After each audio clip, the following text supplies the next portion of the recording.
तो इसमें प्रभुपाद बता रहे हैं free will means that you can act wrongly, that is free will. Unless there is a chance of doing wrong or right, there is no question of free will। तो हयग्रीव दास प्रभु जी बता रहे हैं men may know better but still act wrongly। तो प्रभुपाद बता रहे हैं yes but that is free will, but misuses his free will, just like a thief who knows he's stealing, it is bad but still he does it, that is free will। तो इसके बारे में और एक मतलब जो भगवत गीता का जो रेफरेंस है इसमें मैं 5.15 का कोट करना चाहूंगी। इसमें बता रहे हैं कि ना दत्ते कस्यचित पापम न च एव सुकृतम विभुः अज्ञानेन आवृतम ज्ञानम तेन मुह्यन्ति जंतवः।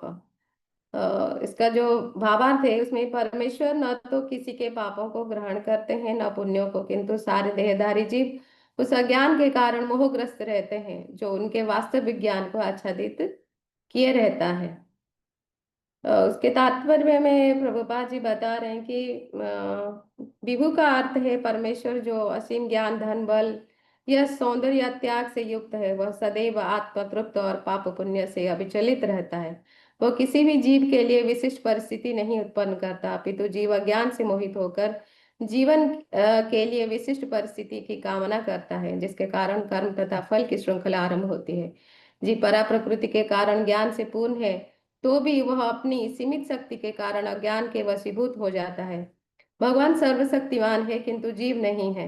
भगवान विभु अर्थात सर्वज्ञ है किंतु जीव अणु है। जीवात्मा में इच्छा करने की शक्ति है किंतु ऐसी इच्छा की पूर्ति सर्वशक्तिमान भगवान द्वारा ही की जाती है।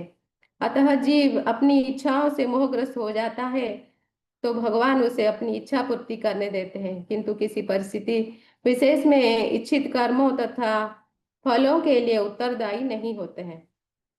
अतः मोहग्रस्त होने से देहधारी जीव अपने को परिस्थिति जन्य शरीर मान लेता है और जीवन के क्षणिक दुख तथा सुख को भोगता है। भगवान परमात्मा के रूप में जीव के चिर संगी रहते हैं। फलतः वे प्रत्येक जीव की इच्छाओं को उसी तरह समझते हैं जिस तरह फूल के निकट रहने वाला फूल की सुगंध को। इच्छा जीव को बद्ध करने के लिए सूक्ष्म बंधन है। भगवान मनुष्य की योग्यता के अनुसार इसकी इच्छा का पूरा करते हैं। अपन सोची होती है नहीं प्रभु सोची तत्काल। अतः व्यक्ति अपनी इच्छाओं को पूरा करने में सर्वशक्तिमान नहीं होता है, किंतु भगवान इच्छाओं की पूर्ति कर सकते हैं। वे निष्पक्ष होने के कारण स्वतंत्र अणुजीवों की इच्छाओं में व्यवधान नहीं डालते, किंतु जब कोई कृष्ण की इच्छा करता है तो भगवान उसकी विशेष चिंता करते हैं और उसे इस प्रकार प्रोत्साहित करते हैं कि भगवान को प्राप्त करने की इच्छा पूरी हो और वह सदैव सुखी रहे। तो प्रभु जी इसमें और एक है जो 18.61 में नहीं सॉरी 18.63 में जहाँ पे भी ये भगवान जो अर्जुन जी को सारा भगवत गीता सुनाने के बाद लास्ट में बताते हैं इति ते ज्ञानम आख्यातं गुह्यात् गुह्यतरं मया विमृश्य तद शेषेण जथा इच्छसि तथा कुरु। तो भगवान इसमें यही बता रहे मैं तो सब बता दिया, आप you have to exercise your free will. अभी जैसे इसमें भी बताते हैं कि सर्वधर्मान परित्यज्य मामेक शरणं व्रज। तो ये जो शरण में जाना है ये भी हमको अपना फ्री विल एक्सरसाइज करने के लिए भगवान परमिशन देते हैं कि आपको मेरे शरण में आना है तो आपको मेरी शरणागति करनी है, तो भी आपका एक्सरसाइज आप मतलब फ्री विल आप एक्सरसाइज करो तब जाके आप शरणागति कर सकते हैं।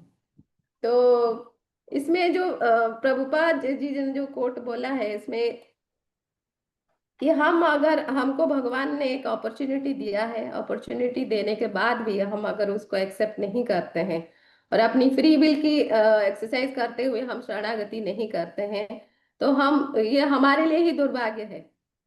ये तो हमारी भाग्य है, भगवान ने हमको एक अपॉर्चुनिटी दिया है, लेकिन अपॉर्चुनिटी देने के बाद भी हम अगर अपना मतलब फ्री विल एक्सरसाइज करते हुए उसको एक्सेप्ट नहीं करते हैं, भगवान की शरणागति नहीं करते हैं, तो ये हमारे लिए दुर्भाग्य है। तो यही मैं समझ पाई प्रभु जी, इतना ही मतलब इसका मतलब समझ पाई। मैं अपना वाणी को यहाँ पे विराम देती हूँ प्रभु जी। हरे कृष्णा। मुझे कोई त्रुटि हुई हरे है तो क्षमा करें प्रभु जी। कृष्णा। नहीं नहीं माता जी, कोई त्रुटि नहीं है, आपने बहुत सुंदर वे में एक्सप्लेन किया है फ्री विल को। ये फ्री विल चीज ही ऐसी है कि हम लोग को भगवान के सामने में सब कुछ पता होते हुए भी हम भगवान की शरणागति नहीं करते, या दुनिया में लोग जो है वो माया के, भगवान की माया शक्ति से भ्रमित होकर माया की शरणागति करते हैं, लेकिन भगवान की शरणागति नहीं करते हैं। तो अगर हम माया की शरणागति करेंगे तो उसमें नुकसान ये है कि हम जन्म आफ्टर जन्म यहाँ पे आते रहेंगे, और इसे चक्र कभी समाप्त नहीं होगा, जन्म मृत्यु जरा व्याधि कभी समाप्त नहीं होगा, ये चलता रहेगा चलता रहेगा। तो भगवान इसीलिए बीच बीच में हमें ऐसे भक्तों को भेजते हैं, जैसे श्रील प्रभुपाद जैसे भक्तों को भेजते हैं, ताकि हमें याद दिला सके कि भाई अपने फ्री विल का गलत इस्तेमाल मत करो, जो फ्री विल मिला हुआ है। क्योंकि और ये चीज सिर्फ और सिर्फ मनुष्य योनि में ही संभव है। बाकी 84 लाख योनियां जितनी भी हैं उसमें कहीं पे भी आपके पास में ये चॉइस नहीं है, क्योंकि उन योनियों में आपके पास उतनी उनकी चेतना उतनी विकसित नहीं है कि आप ये डिसाइड कर सको कि आप कुछ और भी कर सकते हो। उनकी जो उनका जो लाइफस्टाइल है वो आहार निद्रा भय मैथुन में ही जाता है, ये चार चीजों में ही उनकी जीवन जाता है।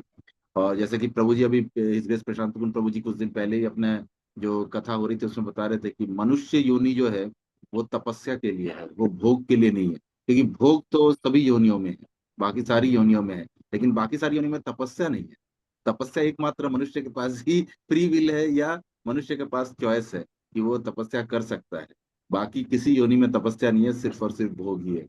आपने बहुत अच्छे से एक्सप्लेन किया माता जी ये फ्री विल का।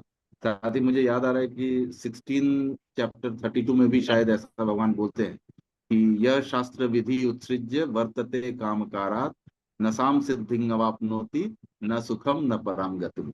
तो उसमें भी भगवान यही बात बताते हैं कि आपके पास फ्री विल तो है, लेकिन अगर आपने शास्त्र के विरुद्ध काम किया, अपने मन मर्जी से काम कर रहे हैं जो कि शास्त्र सम्मत नहीं है, तो इन दैट केस न साम सिद्धिम अवाप्नोति न सुखम न परम गति। न तो कोई सुख मिलने वाला है यहाँ पे, न परम गति पे कुछ होने वाला है आपका। तो बहुत ही सुंदर आपने एक्सप्लेन किया है माता जी इस फ्री विल के पॉइंट को, ये बड़ा ही सूक्ष्म है ये फ्री विल। और पर सबसे इम्पोर्टेंट है कि हम चॉइस क्या करते हैं। ये फ्री विल जो दिया हुआ है भगवान ने ना, वो इसीलिए है। प्रभु जी प्रशांत मोहन प्रभु जी बोलते हैं ना कि बी और डी, बर्थ एंड डेथ के बीच में एक लेटर आता है C, and C is pictures. Meant for choice. कि हम चॉइस क्या करते हैं।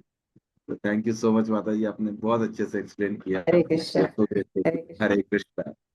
साथ ही हरे बताना कृष्णा। चाहूंगा आज सुबह 8 बजे हमारे इस्कॉन द्वारका टेम्पल में हिज ग्रेस प्रसाद पूर्ण प्रभु जी की श्रीमद् भागवत कथा है।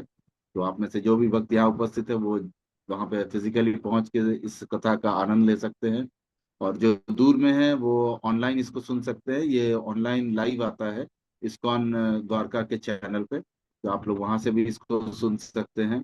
और 11 बजे दिन में फिर प्रशांत मुकुंद प्रभु जी यहाँ पे अपना द्वारका में ही कैलाश अपार्टमेंट आएंगे, और हमारे यहाँ पे अपने श्री राधा रमन लाल जी का प्राकट्य दिवस का समारोह है। तो आप सभी जो दिल्ली एनसीआर में है सभी यहाँ पे निमंत्रित है, सभी आइए, बहुत बड़ा उत्सव है।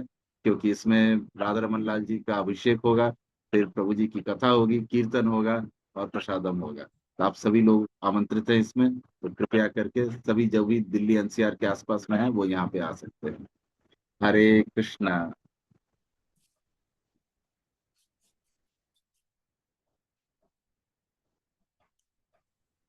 प्रभु जी ये लिंक भेज दोगे क्या?